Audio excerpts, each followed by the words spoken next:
So let's talk about Roger Moore's final appearance as James Bond 007 in A View to a Kill.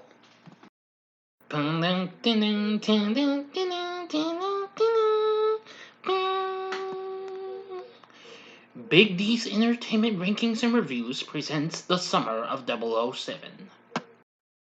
Greetings, my fellow YouTubers, and welcome to Big D's Entertainment Rankings and Reviews. My name is Doyle, better known to you as the Big D, so I'm going to be bringing to y'all yet another review in the James Bond franchise. If you've not seen my reviews of the 13 movies and the ranking of Sean Connery's flicks, click on the card that's coming up right about now. There we go. As I'm now about halfway through the series now. Well, over halfway now.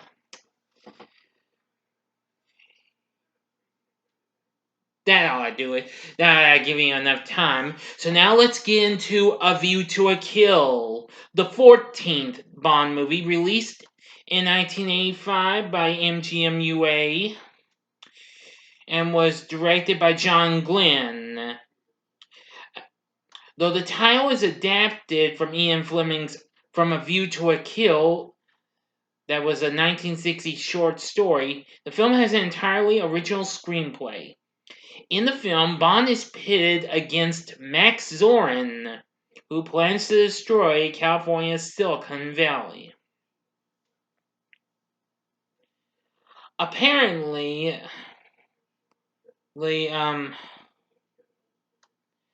despite receiving mostly mixed reviews from critics who frequently took umbrage with the effects of Moore's advanced age on his performance, it was still a commercial success. And also, its theme song, done by the band Duran Duran, performing well on the chart, becoming the only James Bond theme song to reach #1 on the Billboard Hot 100, and earning a Golden Globe nomination for Best Song. This would also be the last film to feature Lois Maxwell as Miss Moneypenny. So here we go with our story. MI6 agent James Bond is sent to Siberia to locate the body of 003 and recover a Soviet microchip. Q analyzes the microchip, establishing it to be a copy of one designed to withstand an electromagnetic pulse made by government contractor Zorin Industries. Bond visits Ascot Racecourse to observe the company's owner, Max Zorin. Sir Godfrey Tibbett, a racehorse trainer and MI6 agent, believes Zorin's horses, which win consistently, are drugged, although tests proved negative. Through Tibbett, Bond meets with French private detective Achille Aubergine, who informs Bond that Zorin is holding a horse sale later in the month. During their dinner at the Eiffel Tower, Aubergine is assassinated by Zorin's bodyguard, Mayday, who subsequently escapes. Bond and Tibbett travel to Zorin's estate for the horse sale. Bond notices a woman visiting Zorin, who has written her a check for $5 million. At night, Bond and Tibbett break into Zorin's laboratory where he is implanting adrenaline-releasing devices in his horses. Zorin identifies Bond as an agent and has Mayday assassinate Tibbett and attempts to have Bond killed. General Gogol of the KGB confronts Zorin for killing Bond without permission, revealing that Zorin was initially trained and financed by the KGB but has now gone rogue. Later, Zorin unveils to a group of investors his plan to destroy Silicon Valley, which will give him and the potential investors a monopoly over microchip manufacture. Bond goes to San Francisco and meets with CIA agent Chuck Lee, who claims Zorin is the product of medical experimentation with steroids performed by Dr. Karl Mortner, a Nazi scientist who is now Zorin's physician. Bond then investigates a nearby oil rig owned by Zorin, and while there he finds KGB agent Paula Ivanova recording conversations and her partner placing explosives on the rig. Ivanova's partner is caught and killed, but Ivanova and Bond escape. Later, Ivanova takes the recording but finds that Bond had switched tapes.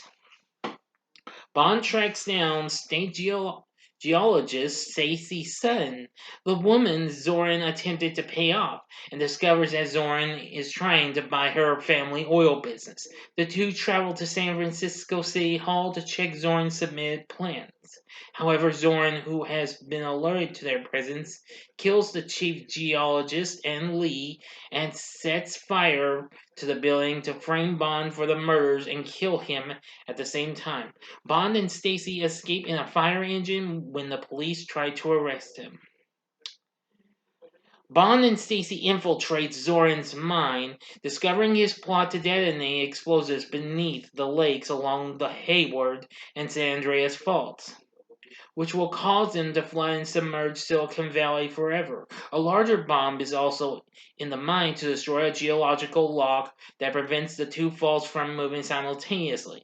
Once in place, Zorin and his security chief, Scarpine, flood the mines and kill the workers. Stacy escapes while Bond fights Mayday. When she realizes Zorin abandoned her, she helps Bond remove the larger bomb, putting the device onto a handcar and riding it out of the mine, where it explodes and kills her. Alright, now for the ending. As always, you know the procedure. Go to the description box below. Fast forward to the time below to avoid the ending spoilers, etc., etc., etc. You know the rest of the story. So, but again, if you've seen the movie already, continue on after the 5 seconds are over with. Thank you for your understanding. As always, here we go. Okay, you've been warned. Escaping in his airship with Scarpine and Mortner, Zorin abducts Stacy while Bond grabs hold of the airship's mooring rope.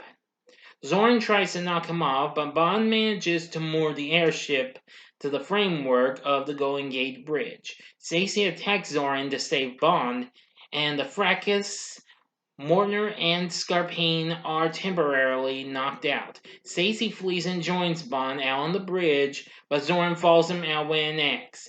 The ensuing fight between Zorin and Bond culminates with Zorin falling to his death. Mortner attempts to attack Bond with dynamite, but Bond cuts the airship free, causing Mortner to drop the dynamite in the cabin, blowing up the airship and killing himself and Scarpine. So anyway, in the end, General Gogol wishes to award Bond the Order of Lenin for foiling Zorin's scheme, but M reports that he is missing. At Stacy's home, Q sends a remote-controlled surveillance robot in to search the residence, whereupon it discovers Bond in the bathroom with Stacy. End of story. So what did I think of A View to a Kill? Well, I must say it's good in ways. I mean, I can understand that Roger Moore was kind of aging a little bit and what have you when this came out. So,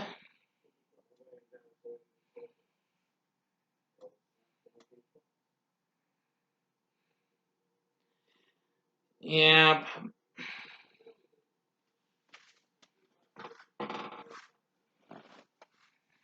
yeah.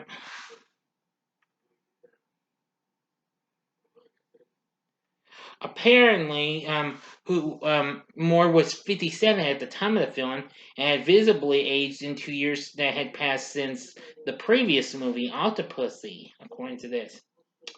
Yeah, I can understand.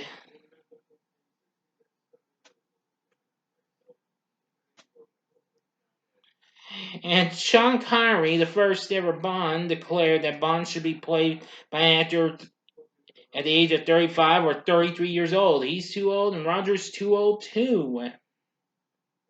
And Roger Moore remarked, I was only about 400 years too old for the part. Yeah, which I agree and what have you. Well, the film made a big opening over the Memorial Day weekend, but unfortunately it couldn't put it in the top spot due to Rambo First Blood Part 2, which was number one at the time. Though despite the mixed to average reviews, the film still went on to become a success, going on to make 152 million worldwide. While I think Roger Moore should have retired and they could have gone someone because after this they went on with Timothy Dalton to do the next movie, The Living Daylights. Oh well. But even so, it's still okay and all. I did have another bit of a negative, and I think some of y'all will probably hate me for bringing this up. When in the beginning, before the intro credits, when Moore's making his escape, Bond, I mean, his escape on a snowboard, and he eventually played California Girls by the Beach Boys. I'm like, what in the Harry Egg would they be playing that, huh? Come on, you could have played more Bond music, you know. Yeah, believe me, that should have not been used. Sorry.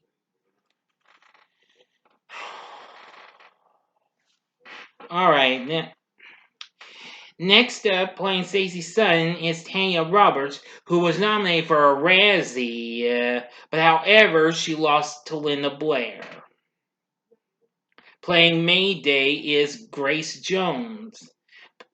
Playing Sir Godfrey Tibbett is Patrick Macnee. Patrick Bashau as Scarpine. David Yip as Chuck Lee. And also Walter Gotell as General Gogol. Robert Brown as M. And of course, aside from Lois Maxwell in her final performance as Miss Moneypenny, we have Desmond Llewellyn as Q once more. And playing Max Zorin is Christopher Walken. Now, I thought that was pretty good.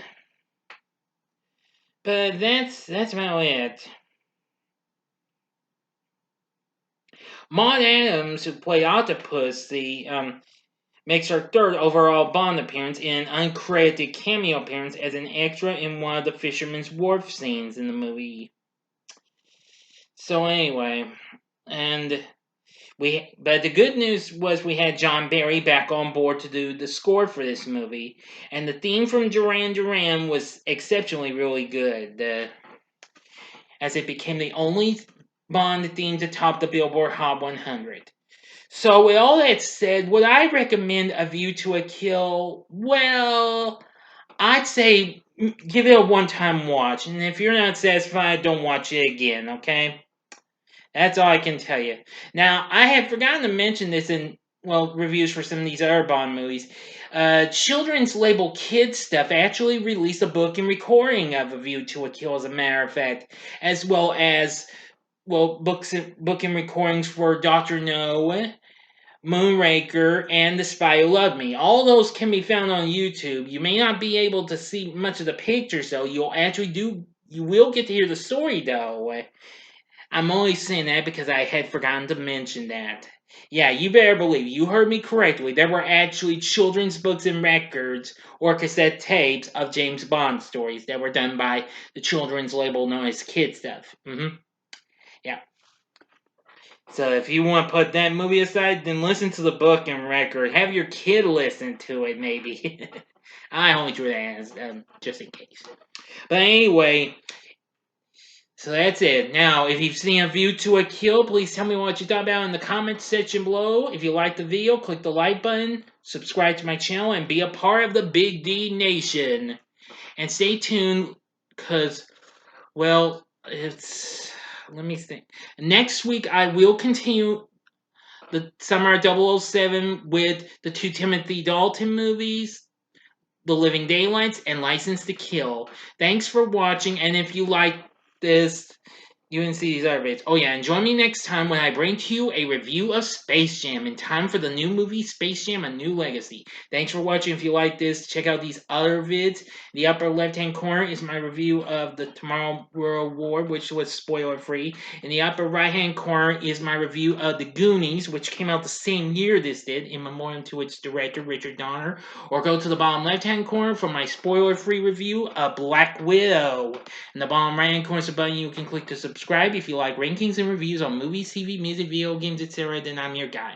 Thanks for watching. Until next time, I'm the Big D saying, see ya.